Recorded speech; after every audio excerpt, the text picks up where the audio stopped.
somewhere out there, somewhere far away. I want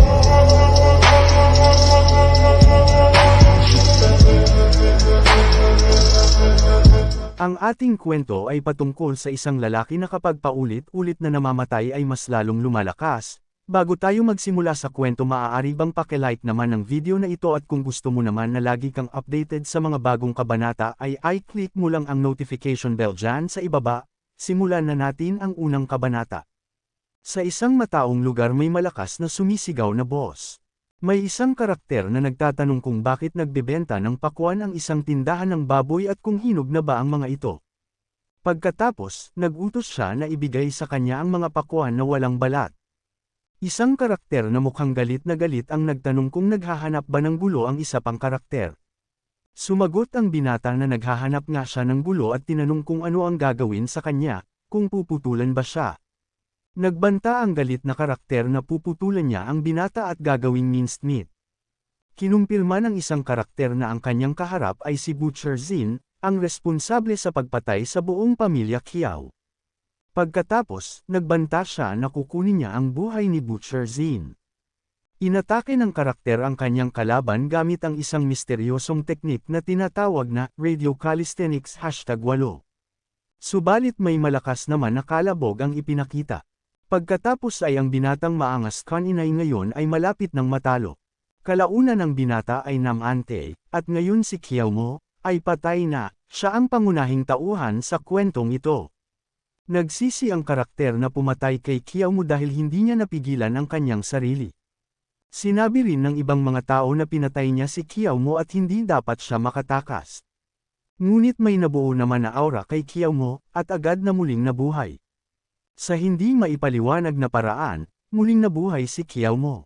Ipinapakita nito na mayroon siyang kakaibang kakayahan na hindi pa natin alam.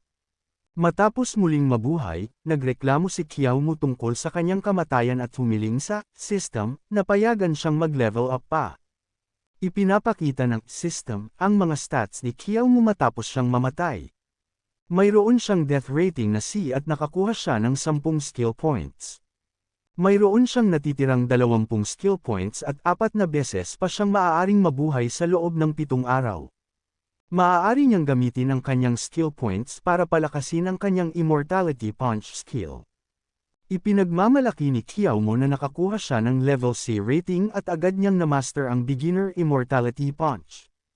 Nagpa siya si Kiao Mo na gamitin ang kanyang skill points para palakasin ang kanyang Immortality Punch. Nagtataka siya kung ano ang makukuha niya sa kanyang natitirang skill points, pero nagdesisyon siyang i-max out na lang ang kanyang Immortality Punch. Hindi nagtagumpay si Kiao Mo na i-max out ang kanyang Immortality Punch.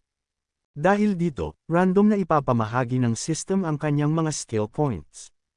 Nagreklamo si Kiao Mo dahil para bang hinihikayat siyang mamatay ng mas madalas. Nagdesisyon si Kiao Mo na subukan ang kanyang bagong lakas laban kay Butcher Zin. Sinabi ni MS No na si Butcher Zin ay isang secret member ng martial arts faction. Kasabay nun ay mabilis siyang umalis sa lugar. Inamin ng isang karakter sa kanyang master na pinatay niya ang isang bata na naghahanap ng paghihiganti para sa Kiao family. Nagduda ang isang karakter dahil pinatay na raw nila ang Kiao family at wala na raw itong mga inapo. Nag-aalala si Butcher Zin kung may nakaligtas ba sa Kiao family at naghahanap ng paghihiganti.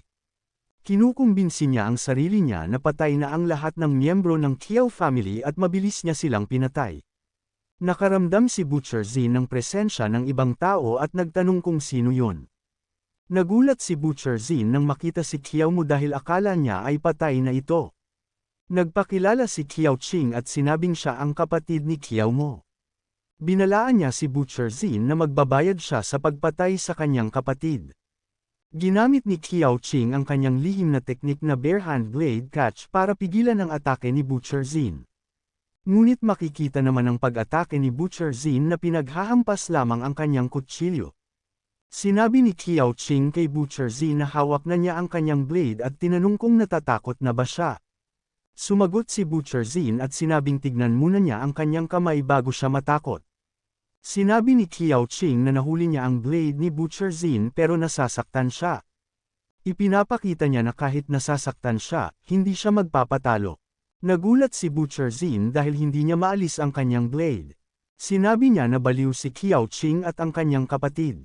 Dahil naman sa hindi maalis ni Mongoloid ang kanyang kutsilyo ay sinapak naman siya ng pagkalakas-lakas ni Qiao Qing, sabog dugo ang loko. Kinilala ni Qiao Qing si Butcher Zin bilang si Li Qing. Sinabi niya na iba ito sa kanyang kapatid at nakikita niya na nag-training ito ng husto sa martial arts. Sinabi ni Butcher Zin na hindi siya nag-focus pero hindi na daw ito mauulit. Ipinapakita nito na seryoso na siya sa laban, at makalipas naman ang 5 minuto, nabaliktad na ang sitwasyon. Ngayon, ang ating bida na ang nadidihado sa laban. Habang si Butcher Zin ngayon ay pagod na sa kanilang labanan. Samantala ang ating bida ay muli na naman na namatay. Nagbago ang isip ni Butcher Zin. Kung ipapadala niya ang liham ngayon, maliligaw lamang ang kanilang master. Ngunit laking gulat naman niya nang biglang may naghagis ng isang bagay sa kanya. Galit na galit si Qiao Qing dahil pinatay ni Butcher Zin ang kanyang kapatid. Gusto niyang maghayganti at kunin ang buhay ni Butcher Zin. Galit na galit si Butcher Zin dahil gusto siyang patayin ni Qiao Qing. Sinabi niya na kung gusto nilang mamatay, papatayin niya silang lahat. Nagkaroon naman ng malakas na pagsabog sa pinaglalabanan ng dalawa. Si Butcher Zin ay samuka ng dugo marahil sa matinding pinsalang natamo. Nadismaya si Butcher Zin dahil palaging may mas malakas na kalaban na lumalabas pagkatapos niyang patayin ang mas mahina. Nagtatanong siya kung may katapusan ba ito. Nagulat si Butcher Zin dahil ang dami niyang kalaban. Nagtatanong siya kung ilan ba sila. Naintindihan ni Qiao Qing ang sistema ng kanyang pagpapalakas. Napansin niya na habang tumataas ang kanyang mastery, mas bumababa ang kanyang skill points. Nababahala si Qiao Qing dahil isa na lang ang natitira niyang buhay. Alam niyang magiging mahirap makapaghiganti kung mamamatay siya ulit. Nakita ni Qiao Qing ang tamang pagkakataon para umatake. Alam niyang mahina si Butcher Zin dahil sa mga nakalaban nito. Nalaman ni Qiao Qing na mas malakas na siya ngayon dahil sa kanyang pagpapalakas. Naniniwala siya na kayanan niyang talunin si Butcher Zin. Determinado si Qiao Qing na tapusin ang kanyang misyon at hanapin si MS No para makakuha ng iba pang skill sets. Naramdaman ni Butcher Zin na napapagod na siya dahil sa dami ng kanyang nakalaban. Alam niyang hindi na niya kayang lumaban pa, sabay nagkaroon naman ng kaunting katahimikan sa lugar. Pagkatapos ay umaasa si Butcher Zin na wala nang dadating na kalaban. Nang may bigla namang may sumagot na may dadating pa na kalaban. Subalit sa pagkakita naman ni Butcher Zin sa taong nasa itaas ng estatwa ay laking gulat niya naman nang makita niya ulit ang ating bida. At pagkatapos nanigas na lamang siya sa takot dahil sa napagtanto niyang isang demonyo ang kanyang kaharap.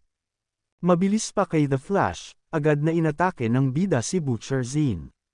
Dahil dito tuluyang napatay ng ating bida, si Butcher Zin, at ang ating bida ay may maangas pa na landing style.